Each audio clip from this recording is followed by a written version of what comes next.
إن الله وملائكته يصلون على النبي يا أيها الذين آمنوا صلوا عليه وسلموا تسليما اللهم سيدنا مولانا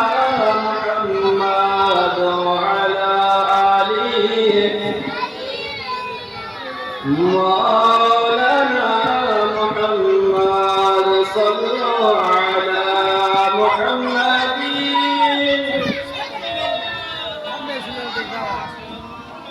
हरदम ज़बान से निकालो पाक नामे मोहम्मद हरदम ज़बान शफीअना मोहम्मद सल्लल्लाहु अलैहि वसल्लम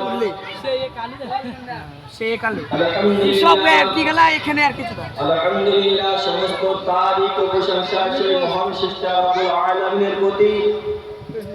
তিনি এক আল্লাহ শরীক বিনা কোনো শরীক নাই সেই মহান সৃষ্টা রব্বুল আলামিন এই আসমানকে বিনা প্রতিকাম্বার দ্বারায় ঝুলন্ত অবস্থায় ঝুলিয়ে রেখেছে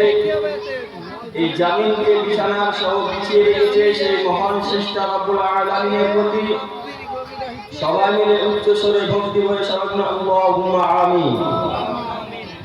তারপরে পরে আকাইদার নাসদারে মদিনা আহমদ মুস্তাফা জনাব মুহাম্মদ রাসূলুল্লাহ সাল্লাল্লাহু আলাইহি ওয়াসাল্লাম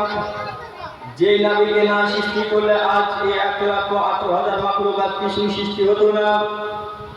সেই নবীর পুরে উচ্চ স্বরে ভক্তি করে সারাদিন আল্লাহুম্মা আমিন মাজাদ কুরআন শরীফ বলছেন ওয়াদ জাআকুম মিনাল্লাহি নূরুন ওয়া কিতাবুম মুবিন তোমাদের নিকটে চলে এসেছে একটি নূর আর একটি শোচনীয় কিতাব নূর বলতে বোঝানো হয়েছে কি আর শোচনীয় কিতাব বলতে বোঝানো হয়েছে কি নূর বলতে বোঝানো হয়েছে আমার নবী পাক সাহেবে আল্লাহ সাল্লাল্লাহু আলাইহি ওয়াসাল্লামকে বোঝানো হয়েছে এবং মাশহুর কিতাব বলতে বোঝানো হয়েছে কুরআন মাজিদকে বোঝানো হয়েছে তাই আমার নবী পাক সাহেবে আল্লাহ সাল্লাল্লাহু তাআলা আলাইহি ওয়াসাল্লাম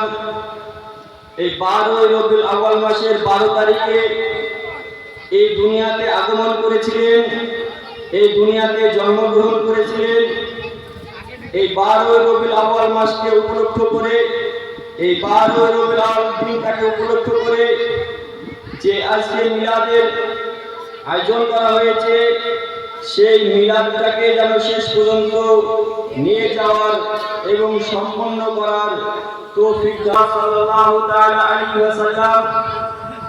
আমাদের জন্য কত না কি করেছে আমাদের জন্য কাফেরদের হাতে মার খেয়েছে কিন্তু আমরা সেই নবীর উম্মত হয়ে সেটাকে এখন পর্যন্ত বুঝতে পারলাম না সেই নবীকে এখন পর্যন্ত চিনতে পারলাম না সেই নবী দুনিয়াতে আসার পরে দুনিয়াতে আসলেন আর সাথে সাথে সেজদায় পড়ে ইয়া হাবলি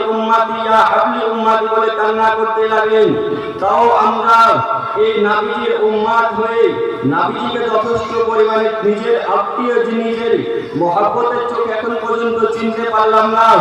আফসোস আমাদের জন্য নবী কত না কি করেছে একটা ঘটনা ছোট করে আপনাদের সম্মুখে শোনাই